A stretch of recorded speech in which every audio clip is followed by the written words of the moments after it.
여러분 안녕하십니까, 권순알입니다. 4.15 총선 파주을 재검표 과정에서 드러난 이른바 투표지 증발 의혹 고소 사건과 관련한 파주경찰서의 노골적인 선관위 봐주기식 부실수사와 이에 대한 의정부지검 고양지청 이건정 검사의 이례적인 2차례 보완수사 요구 파장이 빠른 속도로 확산되고 있습니다. 무엇보다 그동안 4.15 총선 선거부정 의혹 진상규명운동에 적극적으로 나섰던 우리 사회 각계 인사들과 단체들이 이 문제와 관련해 적극적으로 나설 움직임을 보이고 있습니다. 먼저 전국 6,200여 명의 전현직 대학 교수가 참가하고 있는 정교모 사회정의를 바라는 전국 교수 모임은 투표 당일 공식 문서인 투표록에 명백히 기록된 투표지들이 재검표장에서는 감쪽같이 사라진 소위 물리적으로 있을 수 없는 이번 사안의 중요성을 인식하고 8월 중 정교모 차원에서 본격적으로 문제를 제기하고 철저한 진상규명을 촉구하는 방안을 적극 검토 중인 것으로 확인됐습니다. 현재 정교모 공동대표를 맡고 있고 4.15 총선 직후부터 선관위의 선거관리, 특히 한국식 사전투표 문제점을 꾸준히 지적해온 조성환 경기대 정치전문대학원 교수는 권순알TV에 이번에 드러난 파주을 사안은 결코 간단한 문제가 아니며 4.15 총선 선거부정 의혹 진상규명에 결정적인 전기가 될 수도 있는 중요한 사안이라면서 정교모 집행부 논의 등을 거쳐 조만간 구체적인 대응 방안을 마련하겠다고 밝혔습니다. 이에 따라 정교모는 앞으로 기자회견이라든지 성명서 발표 등을 통해서 이 사안을 정식으로 공론화하고 문제를 제기할 것으로 보입니다. 또 4.15 총선 선거부정 의혹 진상규명운동을 벌여온 부방대, 국투본 등 상당수 애국시민단체들도 피고소인 조사는 물론이고 참고인 조사도 일절하지 않은 채 노골적인 선관위 봐주기 부실수사를 한 파주경찰서를 규탄하고 2차례에 걸쳐 경찰에 제대로 다시 수사하라면서 보완수사 지시를 내린 의정부지검 고양지청 이건정 검사를 격려하는 장외집회 개최 등을 적극적으로 검토하고 있습니다. 이와 관련해 그동안 국투본과 부방대 등에서 투쟁본부장 등을 맡으면서 적극적으로 활동해온 조양근 씨 등을 중심으로 파주경찰서 앞 집회 신고를 거쳐서 그동안 파주서가 이 사건과 관련해 보였던 부실수사를 강도 높게 규탄하는 연속 집회를 개최하는 방안을 추진하고 있습니다. 또 애국시민들 사이에서는 파주경찰서의 부실수사에 결정적으로 제동을 건 고양지청 이건정 검사를 성원하는 목소리도 높아지고 있으며 일각에서는 이건정 검사에게 격려 화환을 보내자는 목소리도 나오고 있습니다. 이와 관련해 세종시 부방대에서 활동하는 안요한 씨는 최근 단톡방 등에 경찰과 싸우는 이건정 응원한다라는 글을 올리기도 했습니다. 안요한 씨는 구약성서 에레미야 5장 1절의 구절을 소개하면서 이건정 검사를 격려했습니다. 에레미야서 5장 1절은 모든 거리를 두루 돌아다니며 둘러보고 찾아보아라. 예루살렘의 모든 광장을 뒤져보아라. 너희가 그곳에서 바르게 일하고 진실하게 살려고 하는 사람을 하나라도 찾는다면 내가 이 도성을 멸하지 않겠다. 이런 성경구절입니다. 그러면서 안요한 씨는 이 말씀은 BC 617년경 요시야 왕 때 하나님의 경고의 말씀입니다. 예루살렘 백성 모두가 타락했어도 의인 한 사람만 있다면 심판하지 않겠다는 뜻입니다. 라면서 그러나 불행히도 총체적인 타락과 부패로 남유대는 BC 586년 바빌론에게 멸망당하고 맙니다. 라고 역사를 소개했습니다.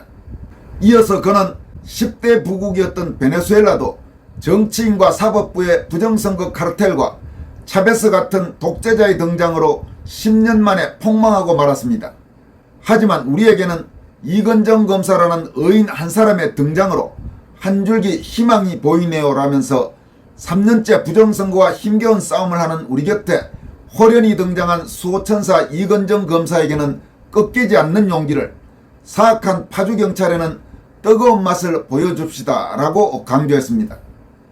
한편 올해 1월 28일과 7월 27일 군수날TV의 이딴 단독 보도를 통해 세상에 알려진 고양지청의 이번 파주을 사건 관련 보안 수사 지시가 본격적으로 주목받기 시작한 과정에서 결정적인 역할을 한 사람은 재검표장에서 나타난 이상현상과 관련해 미래통합당 박용호 후보의 소송 대리인으로 활동하다가 이번 고소사건 고소 대리인까지 맡아서 활약해온 도태우 변호사라고 할 수 있습니다.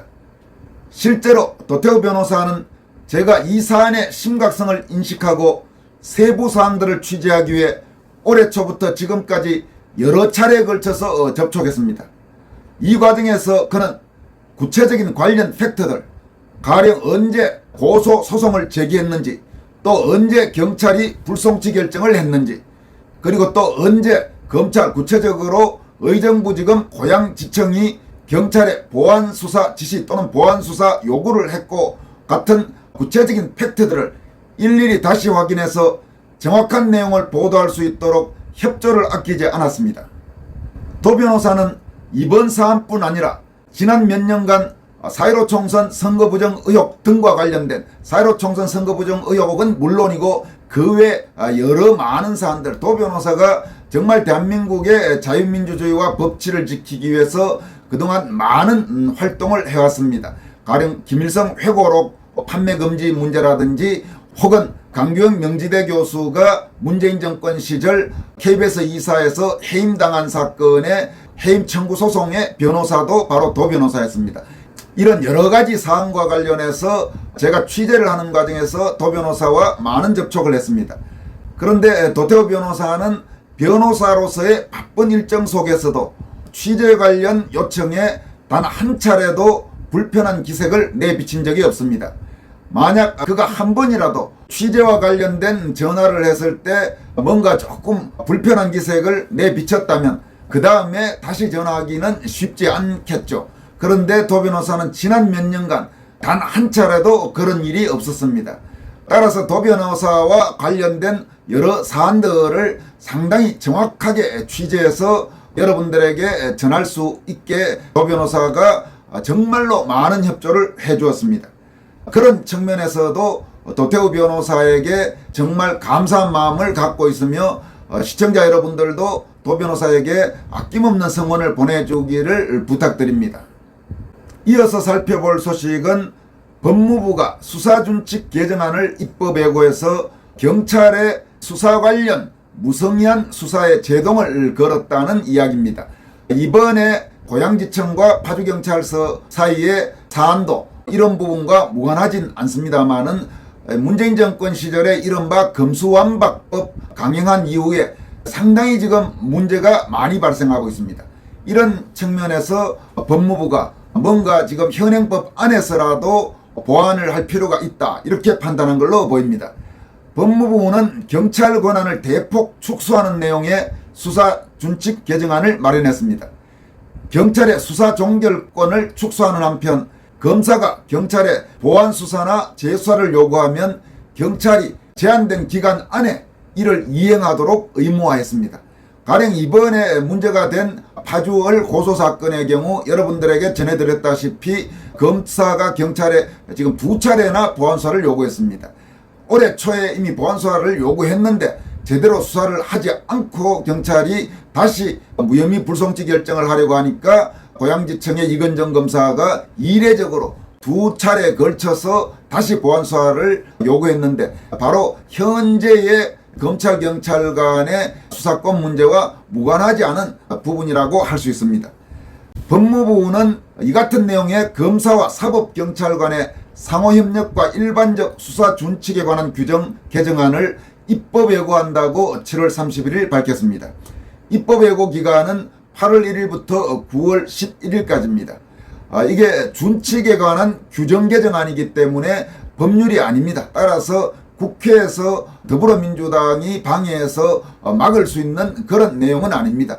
이 부분은 행정부 안에서 처리할 수 있는 내용이기 때문에 입법 예고 기간이 지나면 법무부가 마련한 준칙 규정은 개정안이 시행될 걸로 보입니다. 법무부는 이번 개정은 2021년 이른바 검경수사권 조정에 따른 수사 지연과 부실 수사 등의 부작용과 2022년 이른바 금수완박법의 고발인 이의신청권 폐지 등에 따른 국민보호 공백을 현행 법률의 틀 안에서 개선하려는 것이라고 설명했습니다. 법무부가 마련한 개정안에 따르면 경찰의 고소고발 반려가 불가능해집니다. 대한변호사협회가 작년 4월 변호사들을 대상으로 진행한 설문조사에 따르면 경찰이 고소 접수를 거부하거나 또는 취하 종용을 한 것들을 경험한 변호사가 전체의 절반에 가까운 46.8%로 나타났습니다. 이에 따라 법무부는 이번 개정안에 수사기관의 고소고발장 접수 의무를 명시해서 경찰이 함부로 접수를 거부하지 못하도록 못 박았습니다.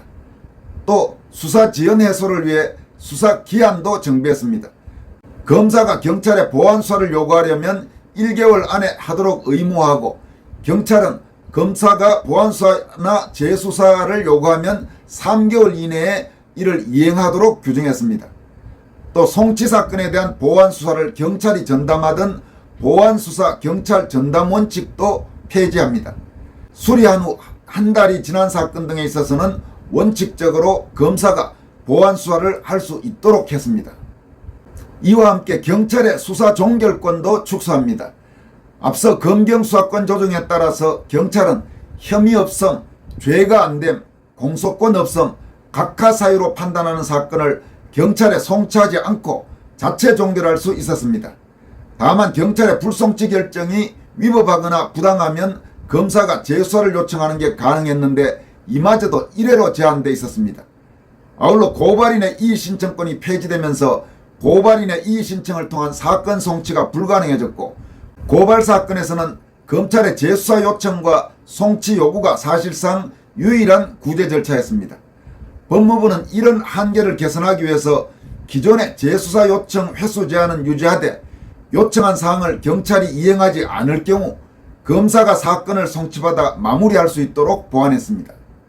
또 기존의 수사 준칙은 검찰과 경찰 어느 한쪽이 협의를 요청하더라도 상대방이 그에 응해야 하는 경우를 7개 유형으로 한정해서 협의가 실질적으로 이루어지지 못하는 한계가 있습니다. 이에 따라 개정안은 검경 일방이 요청한 사건, 공소시효가 임박한 선거 사건은 상호 협의를 의무화해서 검찰과 경찰 사이의 협력을 강화했습니다. 법무부는 이번 개정은 수사기관들의 책임 있는 자세와 협력을 통해 끊임없는 사건 핑퐁으로 인한 수사 지연과 부실 수사 등의 문제점을 해소하고 사건 관계인의 권익을 보호하려는 것이라고 설명했습니다. 이렇게 바뀌면 지금 바로 문제의 초점이 되고 있는 파주얼 고소 사건도 이제 경찰이 지금까지처럼 그렇게 함부로 부실 수사를 하기는 어려울 것으로 보입니다. 벌써 2차례나 보완 수사를 하라고 검사가 요구를 했기 때문에 지금까지처럼 무슨 피고소인 조사도 않고 심지어 참고인 조사도 않고 그냥 아무 문제 없는 식으로 사건을 종결하려는 식의 경찰 행태를 계속 유지하기는 어려울 것으로 보입니다. 여기까지 하겠습니다. 여러분 고맙습니다.